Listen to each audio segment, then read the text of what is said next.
So we will start a new chapter, that is surface chemistry. So in surface chemistry, first of all, let me give you the definition of surface chemistry. It is that branch of chemistry which deals with the study of the phenomena occurring at the surface or interface, that is at the boundary separating two bulk phases. That means here we are going to study about the phenomena which is occurring at the surface. Now here I said you two bulk phases. Now what are the two bulk phases? It can be either pure compounds or solution. And the interface means between the solid, that is solid, and the liquid, or the between the two compounds. How it is being separated? It is being separated by a hyphen, or just we'll put a slash. For example, solid hyphen liquid, or solid slash liquid. So that is the interface is represented. Got it? The interface between the solid and liquid is represented. Now mind it here that gas we will be not be taking it. Why? Because gases, they are completely miscible. They don't have any interfaces. Got it? So basically in this branch of chemistry we are going to study the phenomena at the interface, that is dissolution, crystallization, corrosion, heterogeneous catalysis, electrode process, etc., etc. We are going to study here. Got it? Clear? Now basically our first topic is nothing but is your adsorption. We can say that the first topic. Now the phenomena of attracting and retaining the molecules of a substance on the surface of a liquid or solid, resulting into higher concentration of the molecules on the surface, is called adsorption. You can see it on the screen. Got it? What I said you, it's a phenomena, it's a process of attracting and retaining, not only attracting but also retaining the molecules of a substance on the surface of liquid. I have already said you that this branch of chemistry deals with the phenomena occurring at the surface or interface. I have already said you. So here I will see the phenomena which is occurring on the surface. Alright. So it is the attracting, not only attracting but also retaining the molecules of a substance on the surface of the liquid or solid. It can be either liquid or solid. Got it? Resulting into higher concentration of molecules on the surface is called adsorption. Got it? When definitely some other molecules will be retained on the surface, so definitely the concentration of that particular surface is going to increase. Alright, so resulting into higher concentration of that particular molecules on the surface is called adsorption. Okay, got it? The phenomena of attracting as well as retaining, due to which the concentration of that particular surface of that molecules increases. Clear? That is called adsorption. Now see, adsorption. Later on I'll come to you with difference between adsorption and absorption. AB. Now the substance thus adsorbed on the surface is called adsorbate. The substance which is adsorbed on the surface is called adsorbate, and the substance on which it is adsorbed is called the adsorbent, on which it is adsorbed, which it is absorbed. Let me give you an example. Now let us take an solution of an organic dye. Dye means not DIE, DYE, color. Organic dye such as methylene blue or any other, we can say organic substance. You can say litmus or phenolphthalein or any other, we can take it. Now we will add some animal charcoal and we will stir it. Animal charcoal, what you will find it after some time, the intensity of the color in the solution decreases. Alright, showing that some amount of the dye has been adsorbed. Similarly, you can take, that is raw sugar, which is yellowish brown in color. Raw sugarcane you have seen, na? Sugarcane, that's it. Now it is shaken with animal charcoal. You will shake some, you will add some animal charcoal and you will shake it and filter it. What you will find? It becomes colorless. The sugar which you are getting it in a home, in the market which you are buying it, and you are bringing it in your home, that is the white crystals of sugar, you will be getting it upon crystallization. It is because the coloring substance are adsorbed by animal charcoal. Listen carefully. The coloring substance are adsorbed by animal charcoal. The substance, so hence I said the substance thus adsorbed on the surface is called adsorbate. Got it? And the substance on which it is adsorbed is called the adsorbent. On which it is absorbed. On which, so coloring substance as it's adsorbed upon animal charcoal. So animal charcoal is the adsorbent. And what is adsorbed? That is a raw sugar. Got it? The color of that raw sugar is adsorbed and it becomes colorless. Got it now? That is known as what? Adsorbate.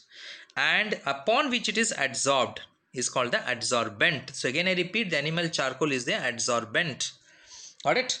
Clear? So here also same thing, the animal charcoal which with the color is being changed, that is methylene blue, that is the adsorbent, we can say that, the animal charcoal, and the methylene blue is the nothing but the adsorbate. Clear? Listen carefully. Now next is, I gave you some example in this way. Suppose if you take silica gel, another example I'll give you. If you keep it in air for some time, it will retain some moisture. Got it? That is silica gel. It will place that is, it will retain, it will absorb some moisture. Got it? The silica gel, it is going to absorb some moisture after some time, and the surface, got it, of it becomes what you can say moist. This is because the water molecules are adsorbed. The water molecules are adsorbed on the surface of the silica gel. It becomes moist. So understood now what is adsorbate and adsorbent. Got it? So here your adsorbent is nothing but the silica gel and adsorbate is nothing but the moisture. Fine. The reverse process, that is upon heating, suppose you will be heating it, got it, or you will reduce the pressure, then what will happen is that the substance which is adsorbed on the surface, got it, will be reduced. That is called desorption. The reverse process, that is removal of the desorbing substance, of the adsorbed substance, sorry, from the surface, is called desorption. How will you remove the adsorbed substance from the what you can say, from this adsorbate? That is nothing but on either increasing the temperature, that is by heating, or reducing the pressure. Now this charcoal which I said, you know, that is its adsorbed color, it adsorbed methylene blue. What you do is that, listen carefully, you take that animal charcoal and you put it in hot water, you will find again the blue color reappears there. Why? Because on heating, whatever the methylene blue is adsorbed on the surface of the charcoal, remember it, adsorbed on the surface of the charcoal, animal charcoal, that is being set free. So definitely it's a weak force of interaction is taking place, due to which what you find is that it is being desorbed. So the phenomena is called as desorption. The reverse process is called as desorption, in which the adsorbed substance leaves the adsorbed surface. Got it? It leaves upon heating, or that is nothing but reducing the pressure. Got it? Now let me tell you one term here. The adsorption of gases on the surface of metal is called occlusion. You have read it in the lower classes, that platinum, palladium, nickel, it adsorbs hydrogen gas upon its surface. Got it? You might have heard it, you might have read it, that is palladium adsorbs 300 times, got it, to 900 times of its volume of hydrogen on its surface. Got it? On its surface it adsorbs, that is called as occlusion. That phenomena is known as, got it, that is called as occlusion. Fine. So understood what is adsorption, adsorbate, adsorbent, desorption and occlusion. Got it? Now next is, adsorption is an exothermic process. Got it? When adsorption is taking place, it is an exothermic process. Why do we say? When adsorption takes place, the residual force on the surface of the adsorbent decreases. Got it? The residual force on the surface of the adsorption, that is adsorbent, decreases. Why? Because see, something is going to adsorb on the surface. So definitely the force which is holding the gases or the liquids upon the, what you can say, the solid. Clear? So that it decreases.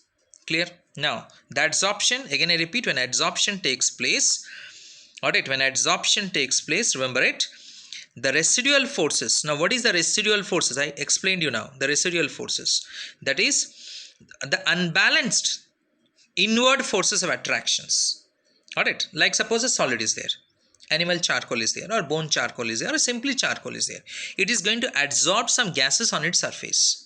So definitely when it is going to adsorb, there will be an inward force. The charcoal will have an inward force upon the gases. It will pull the gases inward, we can say that. That is called as the unbalanced force, is nothing but known as the residual force. Got it? Understood? The inward force of attractions, or the free valencies at the surface of the liquids and solids, have the property to attract and retain the molecules of the gas or the dissolved substance onto the surface when they come in contact with one another. As I gave you the example, like charcoal is going to adsorb the gases. So that unbalanced force which holds the molecules of the gases on the surface, it's nothing but known as a residual force. So when adsorption takes place, the residual forces on the surface of adsorbent, it decreases. In other words, the surface energy is going to decrease. Now this energy will be given out from the surface in the form of heat. That is called as heat of adsorption. Understood? When the adsorption is going to take place, the residual force is decreasing. Got it? On the surface. Now this, when the force is decreasing, some energy will be released from the surface. So this energy, it appears in the form of heat. That is called heat of adsorption. What I said, released. So release means what process? It's an exothermic process. Hence the adsorption is an exothermic process. So del H adsorption is always negative. Remember it. Del H adsorption is always negative. Now the entropy change during adsorption equilibrium. The next one is entropy change. So as the molecules of the adsorbate are held on the surface of the solid adsorbent, entropy decreases. Just now I said you. Alright, when the molecules of the adsorbate are held on the surface of the solid adsorbent, the entropy is going to decrease. The randomness or disorderliness decreases, because initially the molecules is moving here and there. Now it gets adsorbed upon a surface. So randomness decreases, disorderliness decreases. That is called as entropy, na? The randomness or disorderliness, that decreases. So hence entropy decreases. So del S value is negative. Now this process is spontaneous, no doubt about it. It's a spontaneous process. It is occurring by itself. For example, a charcoal is adsorbing some gases on its surface. It's a spontaneous process. Nobody is helping it out. It takes place by itself, isn't it? When you put some what you can say animal charcoal or bone charcoal on raw sugar, it adsorbs the color and it becomes colorless. So it's a spontaneous process. So del G value has to be negative. Del S is already negative. The del G value is negative. Now del G can be negative only if del H is negative. Why? Because del G is equal to del H minus T del S. So hence del H has to be greater than T del S. Listen carefully. Del H has to be greater than T del S. Because what I said you, del S is negative. Del G has to be negative. So del H has to be greater than T del S. So if del H is greater than T del S, del H is also negative. Del H also is negative. Everything is negative here. So hence when this value is greater, got it? Then definitely what you find is that the answer is also more. Let us say del H is minus 3 and del S is minus 2. Let us say.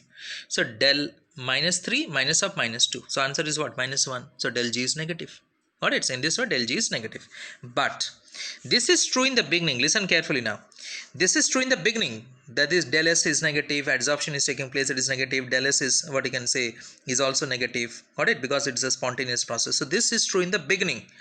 However, as the adsorption proceeds, del H keeps on decreasing. Alright, that is the exothermic, the energy, because initially some energy will be released. After that the energy release will be less and less and less. So del H keeps on decreasing. So T del S keeps on increasing because temperature is increasing. Till ultimately a point will come when del H becomes equal to T del S. That is when del G will be 0. This state is called adsorption equilibrium. This is known as, got it? So this is known as absorption equilibrium. Initially del H will be negative, del S will be negative, del G will be negative initially. But after that when the reaction is going to proceed, the del H is going to decrease. T del S is going to increase. Ultimately when del H is equal to T del S, then del G is equal to 0. Then the reaction is in equilibrium. Now difference between adsorption and absorption. Very simple it is. Adsorption is a surface phenomena, where absorption is a bulk phenomena. Absorption means, suppose we take some anhydrous calcium chloride. It is going to absorb water throughout. It becomes moist throughout. That is called absorption. But if you take silica gel, it is going to absorb water on its surface only, on its surface. So that is called adsorption. The surface phenomena is adsorption and the bulk phenomena is known as absorption. In adsorption, the concentration on the surface of adsorbent is different from that in the bulk, whereas in adsorption the concentration is same throughout. Yeah, in absorption, so anhydrous calcium chloride is same throughout, but here it is concentration is differing. We can say that in case of adsorption. Adsorption rate is higher in the beginning, just now I said you. Then it decreases till equilibrium is attained, while it remains same throughout in case of absorption. We can say that. In absorption, it remains the same throughout. But in adsorption, initially it is more, than after that it decreases. We can say that. Clear? Now, positive adsorption, negative adsorption. When the concentration of adsorbate is more on the surface of the adsorbent, then in the bulk it is called positive adsorption. And if the concentration of adsorbent increases in the bulk after adsorption it is increasing, then it is called negative. Initially if it is more, then it is positive. When the concentration of the adsorbent is more on the surface of the adsorbent, alright, then in the bulk that is called positive. But if it increases, listen carefully, if the concentration of the adsorbent increase in the bulk after adsorption, it is called negative. Let me give an example to you. Let me give an example. For example, when a concentrated solution of KCl is taken with charcoal, we can say that it shows positive adsorption. But when with a dilute solution of KCl, it shows negative adsorption. Got it? When a concentrated solution of KCl is taken with charcoal, bone charcoal or animal charcoal, we can say that it shows positive adsorption.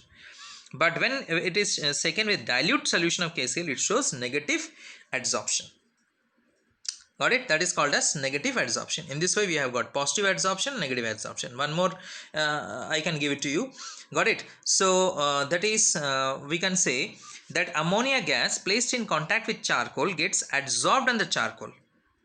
Got it? Gets adsorbed in the charcoal, ammonia gas. Whereas ammonia gas placed in contact with water gets absorbed into water. This is known as absorption.